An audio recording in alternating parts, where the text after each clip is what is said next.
Hi everyone, welcome to room with Liza.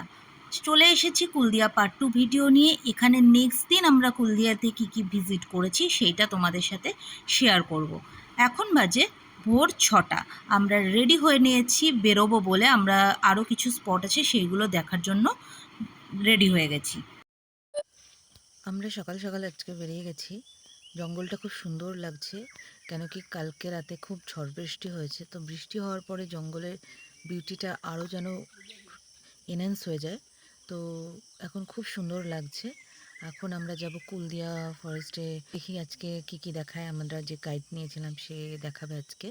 তো এখন আমাদের যাওয়ার কথা হচ্ছে ওয়াটারফলস আছে একটু, যেখানে হাতি আসে সেসব জায়গাগুলো আমরা দেখবো। এটা হচ্ছে গড়শিমলা ওয়াটারফলস। এটাকে অনেকে হাতির বাড়িও বলে থাকে, কারণ এখানে হাতি আসে জল খাওয়ার জন্য। আর বর্ষাকাল হলে এই উপরের দিক থেকে জল ফ্লো করে নিচের দিকে যায়, তাই জন্য এটার নাম হচ্ছে গড়শিমলা ওয়াটারফলস। গরমকাল বলে এখানে তেমন জল এখন নেই। এই জায়গায় আসার রাস্তাটা কিন্তু বন্ধ ছিল। আমাদের যে গার্ড ছিল সে পারমিশন নিয়ে আমাদের নিয়ে এসেছে, কেন কি এখানে লেপার্ড বেরিয়েছে বলে রাস্তাটা এখন বন্ধ আছে।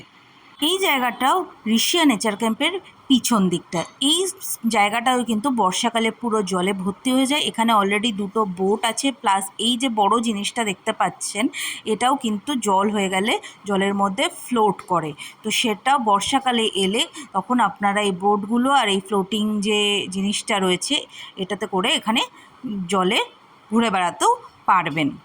এখানে প্রচুর প্রজাপতি দেখেছি। পার্টিকুলার একটা গাছেই প্রজাপতিগুলো বসছে, পার্টিকুলার একটা ফুল গাছে অনেক প্রজাপতি এক জায়গায় থাকে, কেন জানি না, এরকম অনেক জায়গাতেই আমরা জঙ্গলে দেখেছি। খুব সুন্দর লাগছিল। এটা ঋষিয়া নেচার ক্যাম্পের মধ্যে পড়ে। বাচ্চাদের জন্য খেলার ব্যবস্থা রয়েছে, প্লাস এই দিকটাতেও অনেক টেন্ট আছে, প্লাস বাইরে বসারও কিন্তু ব্যবস্থা আছে।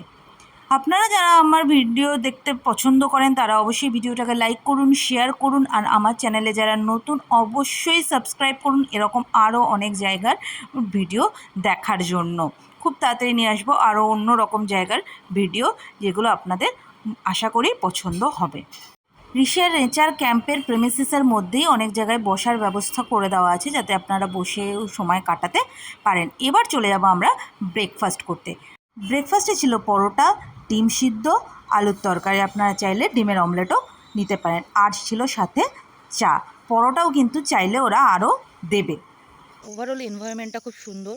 দেখার মধ্যে পাবেন আপনারা এক ধরনের বিশেষ প্রজাতির স্কুইরেল আছে এখানে, সেটা অনেক দেখতে পাবেন। ঈগল, বাজ এগুলো দেখতে পাবেন, হরিণ দেখতে পাবেন। লাকি হলে হাতিও দেখতে পাবেন। আমরা হাতি দেখতে পাইনি, বাট কালকে আমরা রাতে যখন সাফারি করছিলাম তো আমরা তখন হাতির ডাক শুনেছি। তো ভেবেছিলাম আজকে সকালে হাতি দেখবো, বাট সেটা আর হয়ে ওঠেনি। আর এছাড়া কালকে দূর থেকে একটু একটা ময়ূর দেখেছিলাম, ফিমেল ফিমেল ময়ূর দেখেছিলাম। তো হ্যাঁ, এখানে আসলে কখনো মেল ময়ূরও দেখতে পাবেন, সেগুলো তখন তো আরোই ভালো লাগবে। তো এটাই মানে, সেটা আপনার ডিপেন্ড করছে আপনারা কোন সিজনে আসছেন তার উপরে। এমন নয় যে সব সিজনেই আসলে সব কিছু দেখতে পাবেন। একদিনের ট্যুরে এখানে আসার জন্য একটা ভালো ডিসিশন। অনেক কিছু জায়গা দেখতে পারবেন, কাছাকাছিও আরও অনেক কিছু আছে সেগুলো দেখতে পারবেন। প্লাস এখানে যে স্টাফরা আছেন ঋষিয়া নেচার ক্যাম্পে, তারাও ভীষণ ভালো। কিছু চাইলেই তারা সেটা এনে দিচ্ছে, বা নিজেদের সাধ্যের মধ্যে যদি কিছু আমরা ডিমান্ড করে থাকি সেগুলো ফুলফিল করার চেষ্টা করছে। স্টাফেদের ব্যবহারও খুব ভালো। তো এখন সকাল 9টা, আমাদের 10টায় চেক আউট আছে, তো আমরা চেক আউট করে নেব একটু পরে। তো তার আগে সকালে ব্রেকফাস্টটা করে নিলাম। রান্নাবান্না বলতে গেলে রান্নাবান্না খারাপ না, ভালোই। দুপুরে যখন খেয়েছিলাম, দুপুরের রেসিপি যেগুলো ছিল সেগুলো আমার খুব একটা ভালো লাগেনি, কিন্তু রাতের বেলার যা খেয়েছি, সকালে যা খেয়েছি, সেগুলো ওভারঅল ভালো এবং টেস্টি। তো যা এই রিমোট এরিয়ায় পাওয়া যাচ্ছে, যেটুকু ফেসিলিটি পাওয়া যাচ্ছে সেটা মোটামুটি ঠিকঠাকই আছে, কিন্তু যতটা চার্জ ফরেস্ট ডিপার্টমেন্ট করছে সেটা আমার মনে হয় একটু বেশি। মানে ওই চার্জে আরও একটু বেটার ফেসিলিটি ওরা দিতে পারতো। আমাদের কুলদিয়া ফরেস্টের যে ট্রিপটা ছিল সেটা তো খুব ভালোভাবেই গেল। সব কিছু বেশ ভালোই লেগেছে, ভালোভাবে আমরা ঘুরতে পেরেছি সাকসেসফুলি। যা যা প্ল্যান করে এসেছিলাম, যা যা স্পট দেখবো ভেবেছিলাম, সবই আমরা দেখতে পেরেছি, আর সবই তোমাদের সাথে শেয়ার করেছি। তো আমার ভিডিওটা যদি ভালো লেগে থাকে অবশ্যই লাইক করো, শেয়ার করো, আর আমার চ্যানেলে নতুন হয়ে থাকলে সাবস্ক্রাইব করো। আমাদের নেক্সট ডেস্টিনেশন ছিল পঞ্চলিঙ্গেশ্বর শিব মন্দির। সেটা কিন্তু কুলদিয়া ফরেস্ট থেকে খুব বেশি দূরে নয়, এখানে গাড়ি পার্কিং করে আমাদের হেঁটে যেতে হবে, হেঁটে কিন্তু অনেকটাই যেতে হবে পার্কিং স্লট থেকে। আর এই পঞ্চলিঙ্গেশ্বর শিব মন্দির কিন্তু খুবই ফেমাস, এখানে অনেকেই আসে পুজো দেওয়ার জন্য, তো আমরাও এসছি। এখন বাজে দুপুর 12টা, তো আমরা অনেকটা হেঁটে যাব। আর এই যে রাস্তাটার পাশে কিন্তু ছোটোখাটো অনেক স্টল আছে, যেখান থেকে আপনারা চাইলে নিজেদের ইচ্ছা মতো কিছু শপিংও করতে পারেন। এটা হচ্ছে এন্ট্রি গেট, এখানে পার পারসন 5 টাকা করে ফি নিচ্ছে। এরপর থেকে সিঁড়ি দিয়ে অনেকটা আবার উঠতে হবে। কেউ যদি পুজো দিতে চান তারা কিন্তু কুলদিয়া ফরেস্ট থেকে আসলে অবশ্যই অনেক তাড়াতাড়ি বেরিয়ে পড়বেন, কারণ এখানে পুজো দিতে কিন্তু 1.5-2 ঘন্টা টাইম লাগবে। অনেকগুলো সিঁড়ি আছে, আর তাছাড়া খুব গরম হওয়ার কারণে কিন্তু আমাদের দুজনের বেহাল অবস্থা। খুব গরম হওয়ার কারণে প্রচণ্ড কষ্ট হচ্ছে এতগুলো সিঁড়ি উঠতে, অনেকগুলো সিঁড়ি, আরও এখনও অনেকটা সিঁড়ি আছে, সেই উপরে উঠে গিয়ে তবে আমরা মেন মন্দিরের কাছে পৌঁছাবো।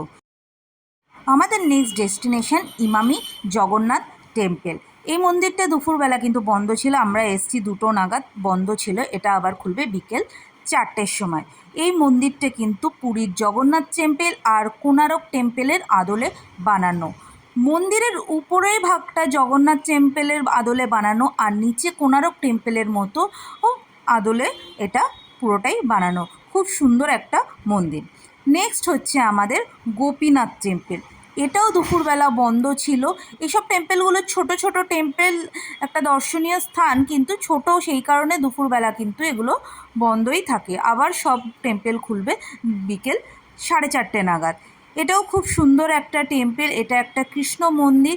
টেম্পলের ভিতরে ফটো তোলা নিষিদ্ধ কিছু কিছু জায়গায়, তাই সব জায়গার ফটো আমরা তুলতে পারিনি।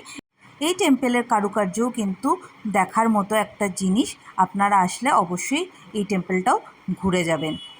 এই ছিল আমাদের কুলদিয়া ট্রিপের মধ্যে আজ এই পর্যন্তই।